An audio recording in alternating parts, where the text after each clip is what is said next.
সুপ্রভাত বন্ধুরা, সকল মিষ্টি মিষ্টি বন্ধুদের জানাই অনেক অনেক ভালোবাসা ও অভিনন্দন জানিয়ে আজকে আবারও একটি সুন্দর ভিডিও আমি শুরু করলাম। তোমরা প্রথম থেকে লাস্ট পর্যন্ত ভিডিওটা দেখবে, তোমাদের অবশ্যই ভালো লাগবে।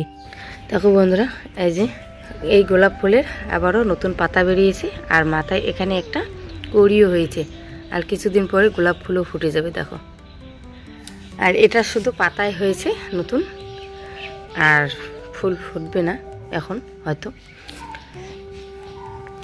আর ওগুলো ফুলে জল দিতে হবে সকাল সকাল উঠে। আগে উঠানটা ঝাড়ু দিয়ে নিই, তারপরে আমাদের উঠানটা কয়েকদিন যদি লেপা মোছা করা না হয় তাহলে দেখো শ্যাওলা পড়ে যায়। আমি আজকে ঝাড়ু দিচ্ছি কোনো নারকেলের কাঠি দিয়ে নয়, আজকে যে সুপারির যে পাতাগুলো আছে সেগুলো শুকিয়ে গেলে ওই পাতাগুলো দিয়েই ঝাড়ু কিন্তু খুব সুন্দর হয়। দেখো আমি বেঁধেছি আর এটা দিয়ে ঝাড়ু দিচ্ছি, একদম পরিষ্কার হয়ে যাচ্ছে উঠানটা, একটুকু নোংরাও থাকবে না এগুলো দিয়ে ঝাড়ু দিলে। তো নারকেলের কাঠি দিয়ে ঝাড়ু দিলেও একটু একটু ধুলোবালু থাকে, কিন্তু এইটা দিয়ে একদম পরিষ্কার হবে। তো আমরা বেশিরভাগই গ্রামের মানুষগুলো এখন মানে বর্ষাকাল নয়, এখন গ্রীষ্মকাল মানে পড়ে গেছে এখন না, এখনকার দিনে এগুলো দিয়েই মানুষ বেশি ঝাড়ু দেবে। আমাদের বাড়িতে তো বেশিরভাগই সুপারির পাতাগুলো দিয়েই ঝাড়ু দেব। সকালবেলা লাল চা করে নিলাম আর চিড়া আর মুড়ি একসঙ্গে মেখে নিয়েছি, এগুলো খাবো সকাল সকাল। খেয়ে দিয়ে সবার কাজে সবাই লেগে পড়বে। সকাল সকাল চা খাওয়া দাওয়া করে বাজারে চলছে, ফুসকারডাঙ্গা বাজারে যাবে। কি নিয়ে আসে তোমাদের সঙ্গে শেয়ার করব। আর পমি এদিকে চা খাচ্ছে, চা খেয়ে দিয়ে ওর যেতে হবে টিউশনে। তাড়াতাড়ি খাও, খেয়া দেওয়া যাও, টাইম হয়ে গেছে শোনা। আর একজন এখনও ঘুম থেকেই উঠিনি, মানে আত্মীয়র বাড়ি থেকে ঘুরে এসে কালকে আর জামা কাপড় ধোয়া হয়নি, শরীরটা একটু দুর্বল ছিল। আর আজকে তার জন্য সকালবেলায় চা খাওয়ার পরেই আমি জামা কাপড়গুলো নিয়েছি, আগে জামা কাপড়গুলো ধুবো তারপরে অন্য কাজ করবো। নয়তো এইদিকে যদি আগে স্নান করে রান্না বসিয়ে দিই পরে আর না অলস লাগে, ধুইতে ইচ্ছে করে না, তার জন্য আগে জামা কাপড়গুলো ধুয়ে নিই। আজকে আমি আমার ড্রেসগুলো আর বাচ্চার ড্রেসগুলো ধুয়ে নেব, কালকে পমির বাবারগুলো ধোবো। তো যত দূর পাচ্ছি অল্প অল্প করে এগিয়ে রাখছি। একদিনে তো আর অনেক কাপড় জামা কাপড় ধোয়া সম্ভব না, কারণ একদিনে যদি একটা কাজ নিয়েই পড়ে থাকি পরে বাকি কাজগুলো কখন করব। তো একটাতেই সময় নষ্ট করে লাভ নেই, আগে আমার জামা কাপড়গুলো ধুয়ে।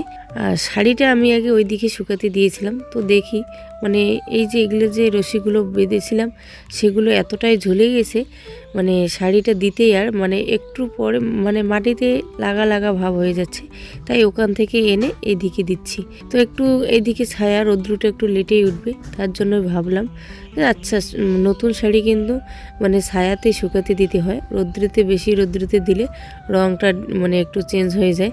তার জন্য আমি সবসময় শাড়ি কিন্তু নতুন জামা কাপড় মানে ছায়ার দিকেই দেওয়ার চেষ্টা করি, তাহলে রঙটা যেমনের রঙ সেরকমই থাকে।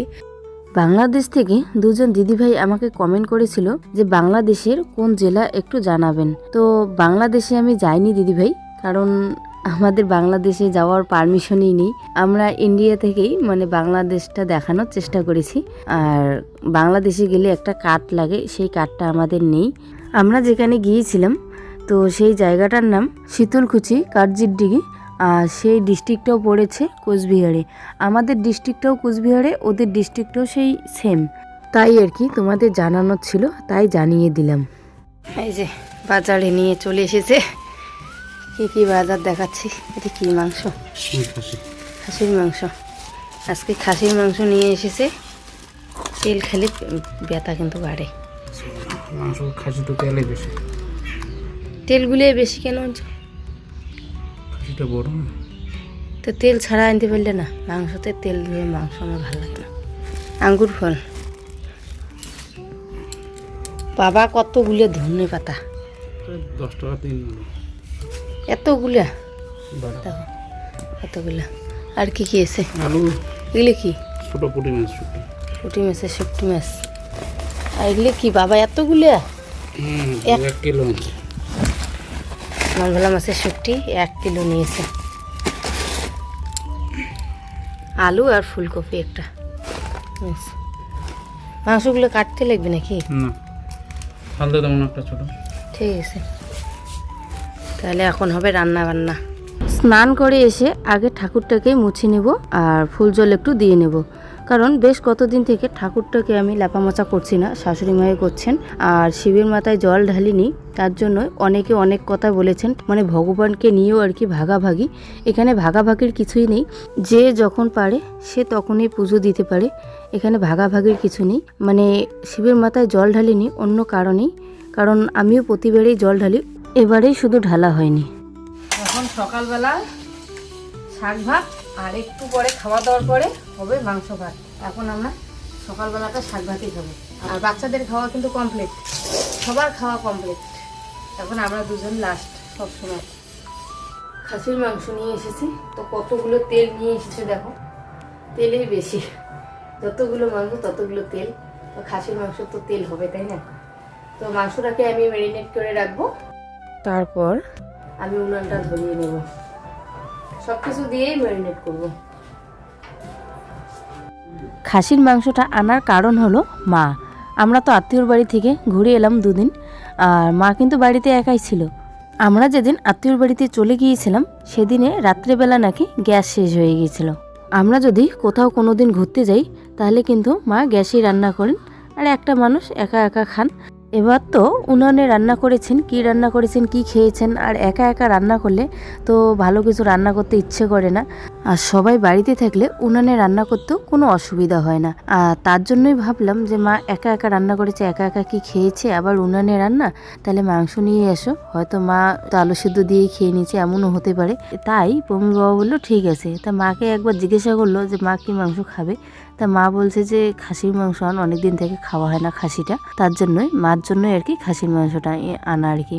মা কিন্তু বেশি একটা আত্মীয়র বাড়িতে ঘুরতে যায় না, বাড়িতেই বেশিরভাগ থাকে, আর আমরা তো কম বেশি যাই আর কি ঘুরতে। তো মার কিন্তু আমরা যেটুকু আনবো সেটুকুই খাওয়া হয়, আর আত্মীয়র বাড়িতে গেলে তো কম বেশি আমরাও খেয়ে আসলাম মাছ মাংস না, তার জন্যই ভাবলাম যে আমরা যেরকম খাওয়াবো মা কিন্তু সেরকমই খাবে, এর বেশি খেতে পারবে না, তাই না? তাই আমরা সবসময় চেষ্টা করি আমরা যেরকম খাবো মাকেও যেন সেরকম খাওয়াতে পারি। তো আমিও আমার পমির বাবাও, আমরা যখন মাছ মাংস আত্মীয়র বাড়ি থেকে খেয়ে আসলাম, তাহলে মা বাড়িতে এমনিতে হয়তো নিরামিষ খেয়েছে, তার জন্যই মাংস নিয়ে আসা।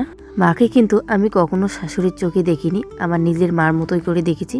আমার যতদিন বিয়ে হয়েছে তখন থেকেই আমি আমার মানে শাশুড়িকে মায়ের চোখেই দেখি।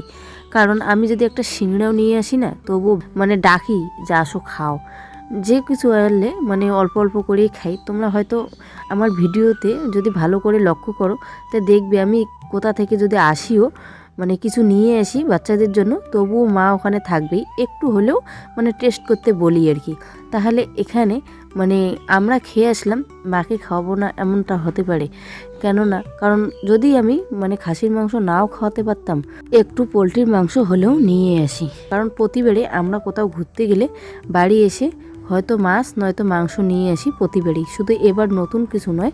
আর হয়তো তোমরা ভাববে যে এটা আদিক্ষেতার কিছু নেই, আমি যেরকম সেরকমই তোমাদের সঙ্গে শেয়ার করার চেষ্টা করি। এই যে এরা তিনজনে খেতে বসেছে, এই যে দেখো বড় মেয়ে মাংস পাতেই নিল না, শাক ভাত খাচ্ছে, আর ওরা মাংস দিয়ে খাচ্ছে দুইজন একসঙ্গে। সবসময় তো তোমরা দেখতেই পাও। কেন খাবি না মাংস? মুখটা একটু তোল দেখি, খাবি না কেন? ভালো লাগে না খেতে। কিসের মাংস খাবি তাহলে? পোলট্রি। তো এইটাই বড় পোলট্রি, না বড় পোলট্রি। এটা পাটা। খাসির মাংস খাওয়া ভালো তো, খাবি না? না মানুষ পাটার মাংস খাসির মাংস খেতে চায়, ও খেতে চায় না, তখন ওর জন্যে অন্য কিছু আনতে লাগবে রাত্রিবেলা। এখন এগুলো দিয়ে খাবে, এখন তো আর হুট করে দুপুরবেলা আনার সময় নেই, তার জন্য এখন শাক ভাতেই খাবে, রাত্রিবেলা কিছু একটা আনতে লাগবে ওর জন্য। আর আমরা একটু পরে খাবো। একটু মাছ খাবি তো? রোদ্রে বসছি, একটু ছায়াতে বসতো, এখনকার রোদ্র খুব লাগে, এদিকে একটু সরি বস। এখানে চলছে ধান সিদ্ধ, আর মা বসিয়েছে, মানে আমি বসিয়ে দিয়েছিলাম আর মা সিদ্ধ করতে বসে পড়েছে। তো কাপড় দিয়ে আর কি, কাপড়ের টুকরোগুলো অনেক আছে, তো ওগুলো দিয়ে ধান সিদ্ধ করতেছে, মানে লাকড়িও দিয়েছে আর কাপড়ের টুকরোগুলোও দিয়েছে। খুব জ্বলছে কিন্তু উনানটা দেখো। আর এদিকে কে কে খেলতেছে কোথায়, আয়ুষ, পমি আর দীপা, এরা তিনজনে এখানে বসে বসে খেলছে। আর আমার শাশুড়ি মা আমার জন্য কি নিয়ে এসেছে, আমরা দুদিন বাড়িতে ছিলাম না, চলো তোমাদের সঙ্গে দেখাই। তো দুদিন বাড়িতে ছিলাম না, আমার শাশুড়ি মা আমাদের জন্য কি নিয়ে এসেছে, এই বালতিটা আগেই তো এনেছিল জল খাওয়ার জন্য। এত বড় বালতিতে আমার জল আনতে একটু অসুবিধা হচ্ছিল, সেটা তো আমার শাশুড়ি মা বলেইছিল তোমাদের। তার জন্য এই একটু ছোট দেখেই বালতিটা এনেছিল জল খাওয়ার জন্য। আর তোমরা তো দেখিয়েছিলে যে আমরা একটা বড় বালতিতে স্নান করি, আর ওই বালতিতেই কাপড় নিয়ে যে শুকাতে দেই, তোমরা বড় বালতিটা দেখেছিলে। ওই বালতিটা না একটু নিচ দিকে একটু ভাঙা ছিল, একটু জল পড়ে যেত আর কি। তার জন্য ওই বালতিটাকে বাদ দিয়ে শাশুড়ি মা এই বালতিটা নিয়ে এসেছে, ওটার থেকে একটু বড়। তো মানে মাঝখানে নাকি একদিন বাজারে গিয়েছিল, তো তার জন্য এই বালতিটা নিয়ে এসেছে। আমি যেদিন আসলাম এসে দেখি এই বালতিটা, মা বলছে যে একটা স্নান করার বালতি নিয়ে এসেছি। তো দুইটা বালতি একই রকম, কিন্তু ওইটা একটু জল খাওয়ার ছোট, আর এটা একটু বড় স্নান করার জন্য। তো এগুলো বালতি কেন নিয়ে এসেছে বলো তো? এগুলো বালতি না মানে ভাঙবে না, মানে অনেক দিন থাকবে আর কি। তার জন্যই এইরকম বালতি নিয়ে এসেছে। আর যে দস্তার বালতিগুলো হয় সেগুলো না দুদিন পরেই ভেঙে যায়, কোথায় ঝালাই দেওয়া থাকে, সেই ঝালাইটা খুলে যায়। খুলে যাওয়ার কারণে পরে যখন জল পড়তে থাকে, তো তার জন্যই এগুলো বালতি নিয়ে এসেছি। স্নান করার বালতি মনে হয় আমার বিয়ের পরে 7-8টার মতো নষ্ট করেছি। তাই এই বালতিটা শাশুড়ি মা এনেছে আমরা যখন বাড়িতে ছিলাম না। দুপুরবেলা তো আমার মেয়ে ভাতেই খায়নি মাংস দিয়ে, ওগুলো মাংস নাকি খাবে না। এই যে মাছ নিয়ে এলো 2 পিস, তো ওগুলো এখন রান্না করে দেব, তারপরে খাবে।